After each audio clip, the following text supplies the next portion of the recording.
Advanced pain clinic. నొప్పి మాయం, surgery దూరం. For appointments 9155515563.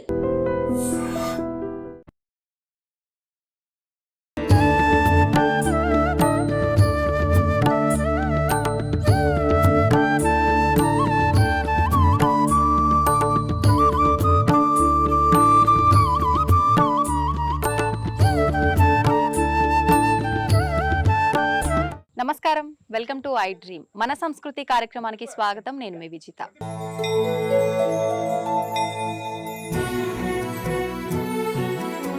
అయితే నేను ఇప్పుడు ఒక ఆలయం దగ్గర ఉన్నాను. ఈ ఆలయం అయితే తెలంగాణ ప్రాంతంలోని నారాయణపేట జిల్లా బీజ్వార్ అనే గ్రామంలో కొలువై ఉంది. ఈ ఆలయం విశిష్టత గురించి చెప్పాలంటే అంత ఇంత కాదు. ఈ ఆలయంలో ఆరోగ్య సమస్యలు ఉన్నవారు ఒకరోజు కనుక ఇక్కడ నిద్ర చేసిపోతే కనుక ఆ సమస్యలన్నింటి నుంచి కూడా బయటపడే అవకాశం ఉంటుందని చెప్పి ఇక్కడ ఆ భక్తులందరూ కూడా చెప్పుకొస్తున్నారు. అయితే ముఖ్యంగా మనం అమ్మవారి ఆలయాల విషయానికి వస్తే లక్ష్మీదేవి ఆలయము, సరస్వతీదేవి ఆలయము, మహాకాళి ఆలయము, ఇలా అమ్మవారి రూపాలకు సంబంధించి ఎవరికి వారికి ఒక విగ్రహము, ఒక ఆరాధన, ఒక గుడి ఉంటుంది. కానీ ఈ ఆలయ ప్రత్యేకత ఏంటి అంటే ఇక్కడ కొలువై ఉన్న అమ్మవారు ఎవరు అంటే శ్రీ శ్రీ శ్రీ శ్రీ అంబాత్రయ అమ్మవారి ఆలయం ఈ ఆలయం. ఇక్కడ అమ్మవారు శరీరం ఆకారం అంతా కూడా ఒకటే రూపంలో ఉండి మూడు అంటే తలలు మాత్రం మూడు, ఒకటే అమ్మవారి శరీరానికి మూడు తలలు ఉండి ముగ్గురు అమ్మవార్లు ఒకటే శరీరంలో కొలువై ఉంటారు. అది ఇక్కడ ఆలయంలో ప్రత్యేకత. అయితే ఇక్కడ వారితో మాట్లాడిన ప్రకారం ఈ ఆలయం ఇటువంటి ఆలయం ఒకటే శరీరంలో మూడు రూపాలతో ముగ్గురు అమ్మవార్లు కొలువై ఉన్న ప్రాంతం ఇది ఒక్కటే అని చెప్పి వింటున్నాము. ప్రపంచంలో ఎక్కడా కూడా ఇలాంటి ఆలయం లేదని చెప్పి వింటున్నాము. అయితే ఈ ఆలయ విశిష్టత ఏంటి, నిజంగా ఈ ఆలయానికి భక్తుల తాకిడి ఈ మధ్య కాలంలో చాలా పెరిగిపోయింది. నిజంగా అంత మహిమాన్వితమైన ఆలయమా, ఇవన్నీ కూడా ఇప్పుడు ఆలయానికి సంబంధించిన వాళ్ళతో మాట్లాడి తెలుసుకునే ప్రయత్నం చేద్దాం. ఇంకెందుకండి ఆలస్యం, ఆలయం లోపలికి వెళ్దామా?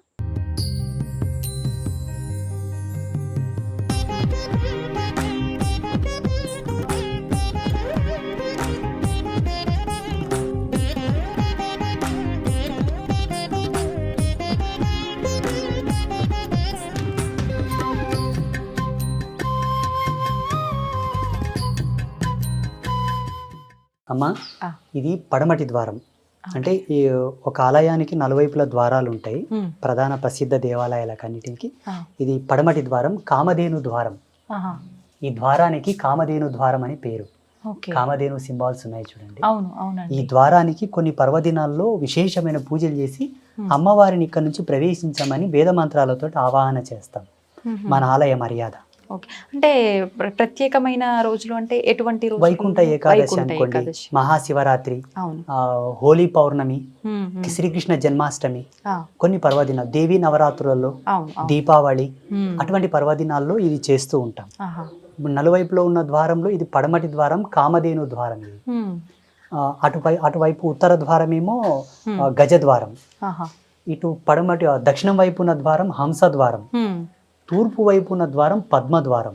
ఎందుకనండి ఇప్పుడు ఒక్కొక్క సైడ్ ఒక్కొక్క పేరుతో, అంటే ఇప్పుడు కామధేను అన్నారు, హంస, ఎందుకు ఇలా నాలుగు పేర్లు నాలుగు వైపు? ఒక దేవాలయం యొక్క రాజమర్యాదలు, ఆలయం యొక్క ధర్మమూలాలు, ఆలయాన్ని స్థాపించినటువంటి ప్రాతిపదికను అనుసరించే ద్వారాల యొక్క విభజన, అధిష్టాన దేవతలు, క్షేత్రపాలకుడు, అన్నీ కూడా అక్కడ ఉపచారములు, కైంకర్యములు అన్నీ కూడా. అంటే సత్య సనాతన ధర్మానికి కట్టుబడి ధర్మం యొక్క మూలాలను అనుసరించి చేసే ప్రతి దేవాలయం కూడా ఒక అద్భుతమైనటువంటి సీక్రెట్స్తోనే ముందుకెళ్తుంటుంది. ఎవ్రీథింగ్ ఈజ్, ప్రతి దాంట్లో ఒక పరమార్థం, ప్రతి దాంట్లో ఒక భిన్నత్వం, చాలా ప్రత్యేకతలతో కూడి ఉంటుంది అన్నమాట. ఇప్పుడు ఈ ఒక్కొక్క ద్వారాన్ని కూడా అమ్మవారితో వాక్కు తీసుకొని ఏ ద్వారం ఎలా ఉండాలి, ఏ కాన్సెప్ట్తో ఉండాలని అమ్మతో ప్రశ్న అడిగి తీసుకొని నిర్మాణం చేయడం జరిగింది. అవునా? ఇప్పుడు ప్రసిద్ధ దేవాలయాలకు వేరే వేరే ద్వారాలు ఉంటాయి. అవునండి. అంబాత్రయ క్షేత్రానికి మాత్రమే ఈ నలువైపులో 4 ద్వారాలు, ఒక్కొక్క ద్వారానికి ఒక్కొక్క విశిష్టత. నాకు ఒక డౌట్ అండి, ఎక్కడైనా ఆలయానికి అక్కడ ప్రధాన దేవుడిగా ఎవరిని పూజిస్తారో ఆ పేరుతో, లేదంటే ఇంకేదో పేరుతో, అంబాత్రయ క్షేత్రం అంటే నాకు కొత్తగా ఉంది వినటానికి. ఎందుకని ఆ పేరు అలా పెట్టారు? Wow, very good. అంబ అంటే అమ్మ, అంబ అంటే జగతిలో ఉండే మాతృత్వములన్నీ, ఈగ, దోమ, చీమ, ఏను, అన్ని మాతృత్వాలన్నీ ఒకతోన కలిస్తే వచ్చే వర్డ్ ఏదైతుందో, ధాతువు ఏదైతుందో అంబ. ఇక్కడ ఉన్నది ముగ్గురు అమ్మలు కాబట్టి త్రయం అంటే 3. ముగ్గురమ్మలు కలిసిన తల్లి క్షేత్రం అమ్మ స్థానం కాబట్టి అంబాత్రయము. ఆ, ఇది అంటే అమ్మవారి వాక్యేనా మీరు డిసైడ్ చేసుకున్నారా? అమ్మవారే 2011లో కార్తీక శుద్ధ పౌర్ణమి రోజు అమ్మను స్థాపిస్తే 2016లో అమ్మవారు మాకు ఈ క్షేత్రం యొక్క పేరు ఇచ్చింది. అంతకన్నా ముందు మోటుగా దుర్గమాత గుడి అనుకుంటుంటే పిలుచుకునే వాళ్ళు. అమ్మవారిని అడిగితే వాక్ ఇవ్వలేదు. 2016వ సంవత్సరంలో అమ్మవారి ముందు కుంకుమ రాసి చదును చేసి పెడితే గుడి తాళాలు వేసి బయటకు వస్తే తెల్లవారేసరికి అక్కడ ఒక పేరు వచ్చింది. ఆ పేరు డీకోడ్ చేస్తే అంబాత్రయ క్షేత్రము అని. అప్పుడు ఈ పేరును కోటి సార్లు దేవి మూలమంత్రము పఠించి మంత్రసహిత నామాన్ని పఠిస్తూ కోటి సార్లు పట్టాభిషేకం చేశాం దర్బల చేత. అప్పుడు ఒక క్షేత్రానికి ఒక పేరు అంకితం అయిపోతుంది. ఆ పేరుని ఎవరు పిలుచుకున్నా వాళ్ళకి యశస్సు సిద్ధిస్తుంది, అనుగ్రహం సిద్ధిస్తుంది. ఇంకోటి అంబాత్రయం అనే పేరులోనే ఒక అద్భుతం ఉంది తల్లి. జగతిలో ఉన్న మాతృత్వాలన్నిటిని తలసినటువంటి పుణ్యం. అవును అవును.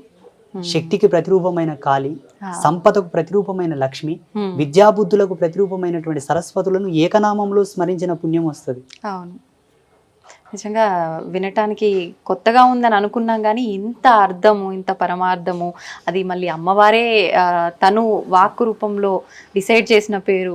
ఇక్కడ అన్ని కూడా అమ్మనే తల్లి.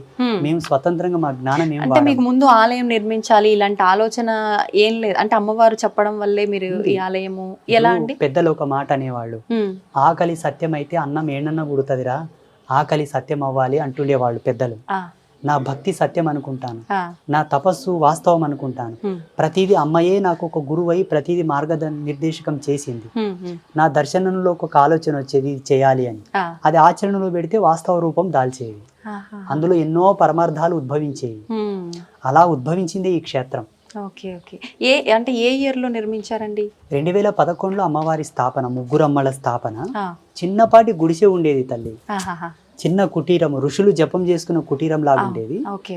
ఇంకా అదే ఇంతవరకు పుణ్యపురుషులు కొంతమంది పెద్దలు ఇదంతా వాళ్ళు స్వచ్ఛందంగా ముందుకొచ్చి గురూజీ మాకు చేతనైనంత చేస్తామని ఇదంతా చేయడం మా ప్రియ భక్తులు చేశారు. వాళ్ళకే నా తపస్సు అంత ఇస్తుంటాను నేను. వాళ్ళ వంశావళి అంతా కూడా చల్లగా ఉండాలని. ఎందుకంటే నిస్సహాయ స్థితిలో ఉన్నానమ్మా నేను ఇక్కడ. ఇది మారుమూల గ్రామం, పల్లెటూరు. వాడు ధర్మాన్ని తెలిసి నాలో భక్తిని గణించి వచ్చి సేవ చేస్తున్నారు కదా, ఇది ప్రత్యక్షమైన ధర్మం.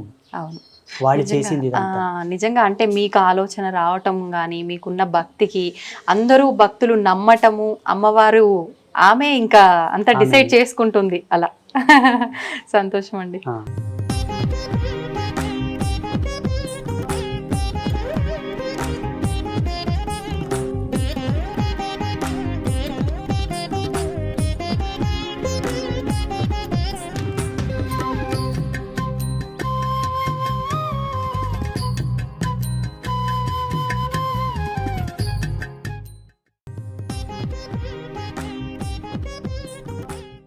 అమ్మవారి యొక్క ఆలయం వెనక భాగం ఇది.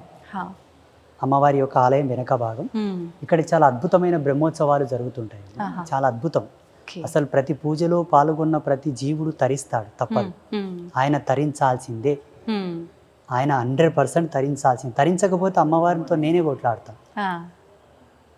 నేను వాదోపవాదాలు చేస్తుంటాను. మొన్న ఒక భక్తుడు చాలా తీవ్ర స్థాయిలో బాధపడుతూ వచ్చాడు. నేను వెళ్ళి వాదించాను, ఏమ్మా కాపాడాయన అంత పరిస్థితిలో ఉన్నాడని. నాకు ఆ హక్కు ఉంది.